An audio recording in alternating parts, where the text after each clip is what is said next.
السلام عليكم ورحمه الله وبركاته، اهلا بيكم في فيديو جديد مع اخوكم محمد عمر. اتكلمنا في الفيديو اللي فات بقى عن سلسله هواتف ريلمي الجديده الريلمي 11، وقلنا ان هي بتضم 3 هواتف، الريلمي 11 العادي والريلمي 11 برو والريلمي 11 برو بلس. اتكلمنا في الفيديو اللي فات عن النسخه البرو والنسخه البلس، ودلوقتي معاد النسخه الريلمي 11 العاديه. طبعا دي نسخه مخففه الى حد ما، مش قوي يعني، مفيش فرق كبير بينها وبين النسخه البرو، ولكن في فرق في السعر. طبعا انت ممكن تستفاد بيه لو انت عايز البادجت بتاعتك تكون اقل شويه، فتابع الفيديو للاخر اكيد، وما تنساش قبل ما نبدا تعمل لنا لايك وتعمل سبسكرايب وتعمل شير للفيديو كمان، عشان الحاجات دي كلها بتفرق في انتشار المحتوى اكيد. وخلونا نبدا اول حاجه بقى مع تصميم الهاتف. وزي ما قلنا في الفيديو اللي فات، زي ما كنا بنطالب كده من كام فيديو، مش فاكر في انهي فيديو تحديدا، كنا بنقول ان الهواتف اللي بتيجي من مجموعه بي بي كي عامه، اوبو بقى وريلمي وان بلس والحاجات دي كلها، كانت بتيجي بلغه تصميم واحده، الرنجين الواسعين ومش عارف ايه والكلام ده كله، تصميمات خلاص زهقنا منها، غيروا بقى. وبالفعل هم سمعوا الكلام في السلسله دي وغيروا التصميم النهائي. فتصميم الهاتف هنا تصميم مختلف وروش جدا وجميل زي ما احنا شايفين. والنسخه الجلد اللي موجوده في النسخه الريلمي 11 العاديه بتيجي من اللون البرتقالي فقط، ودي طبعا زي ما احنا شايفين شكلها روش جدا وملفت للانتباه جدا. طبعا الخامات بتاعه الهاتف من البولي كربونات او البلاستيك، وكمان في نسخه لونها اسود تقدر تاخدها، ودي نسخه بولي كربونات عادي، مش ظهر جلد ولا اي حاجه، لو انت مش بتحب الجلد يعني. تصميم الهاتف من الامام زي ما احنا شايفين، شاشه بتستحوذ على اغلب الواجهه الاماميه زي ما احنا شايفين هنا. الشاشه فيها بزل خفيفه شويه اسفل الهاتف، والهول بانش موجود مش في منتصف الشاشه ولكن اسفل يسار الشاشه على الشمال كده فوق. فكليا التصميم مختلف عامه يعني. والشاشه الموجوده في الهاتف هنا هي شاشه جباره جدا عملاقه. الشاشه هنا من سامسونج، وهي شاشه سوبر اموليد فول اتش دي بلس، ممتازه جدا يا جماعه، بحجم 6.43 بوصه.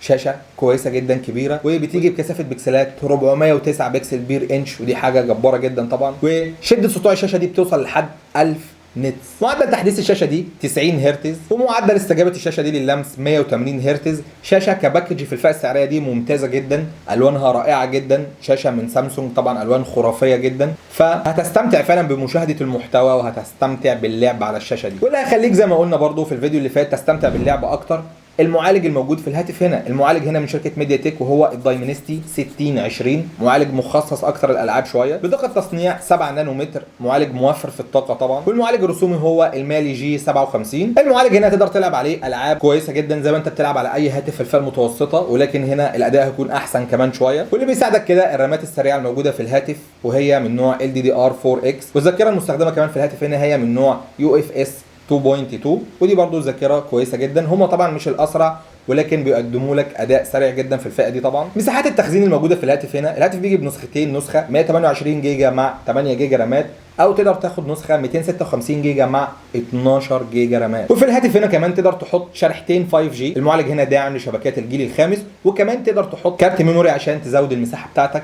لو خدت مثلا النسخه 128 ومعاك كارت ميموري تقدر تزود مساحه الهاتف بتاعتك بدون اي مشاكل. النسخه البرو والبرو بلس ما فيهاش مكان تقدر تحط فيه كارت ميموري، فدي ميزه مش موجوده في الهواتف الاعلى منه. الهاتف هنا بيجي بواجهه ريلمي 4.0 المبنيه على اندرويد 13. نروح بقى نتكلم عن الكاميرات. الهاتف هنا بيجي بكاميرا اماميه اللي موجوده في اسفل شمال الهاتف، ده دلوقتي بقى وضع شمال شويه، الوضع ده الناس مش متعوده عليه، الناس دلوقتي في النص. الكاميرا دي بدقه 8 ميجا بكسل، بفتح العدسه f2.05 2.5 بتصور فيديوهات 1080 ب 30 فريم في الثانيه. طبعا اداء الكاميرا الاماميه دي في ضوء النهار وفي الاضاءه العاليه كويس، يبقى نوعا ما طلع لك اداء كويس جدا، ولكن في الاضاءه المنخفضه شويه ما تعتمدش عليها خالص، خلي حد يصورك بالكاميرات الخلفيه افضل. وده لان الهاتف بيجي بكاميرتين في الظهر. الكاميرا الاساسيه بتاعته 64 ميجا بكسل، طبعا دي كويسه جدا مقارنه بالكاميرا الاماميه، بفتحه عدسه f1.79 بمستشعر اسمه طويل جدا OV 64B40. والعدسه الثانيه 2 ميجا بكسل بفتحه عدسه f2.4، ودي عشان البورتريه او العزل،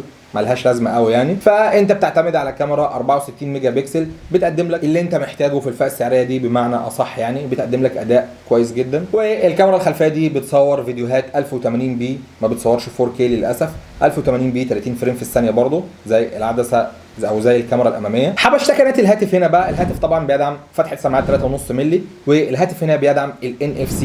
بصمه الهاتف هنا موجوده اسفل الشاشه طبعا لان الشاشه سوبر اموليد. الهاتف هنا بيجي بلونين فقط، وهما الاسود والبرتقالي. البرتقالي ده النسخه الجلد، والاسود ده النسخه البولي كربونات العاديه. وزن الهاتف هنا 183 جرام. الهاتف هنا بيجي بحجم بطاريه 5000 ملي امبير، بتدعم الشحن السريع عن طريق منفذ تايب سي. 33 واط. طبعا في النسخه البرو كان الشاحن 67 واط ولكن نفس حجم البطاريه، والنسخه البرو بلس برضو نفس حجم البطاريه مع شاحن اسرع 100 واط. فانت هنا الثلاث نسخ بتوع السلسله كلهم بطاريه واحده، ولكن بيختلف معاك طبعا في سرعه الشحن، وطبعا بيختلف في استهلاك الطاقه منهم، لان هنا الهاتف ده بتكنولوجيا 7 نانومتر، ولكن اخواته الاكبر منه البرو والبرو بلس بتكنولوجيا 6 نانومتر بتكون موفره اكتر في الطاقه. ولكن طبعا في الفئه السعريه دي بطاريه ممتازه وشحن متعودين عليه 33 واط، ده الطبيعي دلوقتي. ونروح بقى اخر حاجه لتسعير الهاتف عشان تعرف الهاتف ده بيقدم لك قيمه مقابل السعر كويسه بالنسبه لك ولا لا. النسخه ال 256 جيجا مع ال 8 جيجا رامات دي تم تسعيرها ب $230 في السوق الصيني يا جماعه، عشان تبقى عارف ان الحوار ده طبعا قابل للزياده لما تنطلق النسخه العالميه بتاعت الهواتف دي. طبعا هيبقى في تسعير ازيد شويه من النسخه الصيني، وال $230 دول تقريبا 7100 جنيه مصري. والنسخه الاعلى 256 جيجا مع ال 12 جيجا رامات دي تم تسعيرها $260 يعني تقريبا 8000 جنيه مصري. والهاتف ده هيكون متاح للبيع رسميا في السوق الصيني يوم 1/7. فالتسعير بتاعه جيد نوعا ما في رينج ال $230، ده كويس جدا على الامكانيات اللي انت بتاخدها. شاشه سوبر اموليد جيده جدا طبعا، هو من اهم المميزات الموجوده في الهاتف دي الشاشه الموجوده فيه، وتاني حاجه المعالج، والكاميرات متواضعه الى حد ما، ده الطبيعي في الفئه السعريه دي، وممكن كمان تلاقي فيه حاجات اقوى منه بالنسبه للكاميرات يعني، ولكن شكل روش جدا، كاميرات ممتازه، بطاريه كبيره، شحن سريع، كل حاجه فيه تقريبا متكامله في الفئه السعريه او في البادجت بتاعتك دي. لو عايز ترتقي لحاجه افضل شويه ممكن تروح للنسخه البرو بتاعته، مش اغلى كتير يعني. وبس كده، دي كل حاجه عن الريلمي 11. لو عجبك الفيديو بقى ما تنساش تعمل لايك للفيديو، تعمل سبسكرايب للقناه وتفعل زر الاشعارات عشان ما يفوتكش اي فيديوهات جديده على القناه. سبحانك اللهم وبحمدك، اشهد ان لا اله الا انت، استغفرك واتوب اليك. دلوقتي الفيديو الجاي في حفظ الله.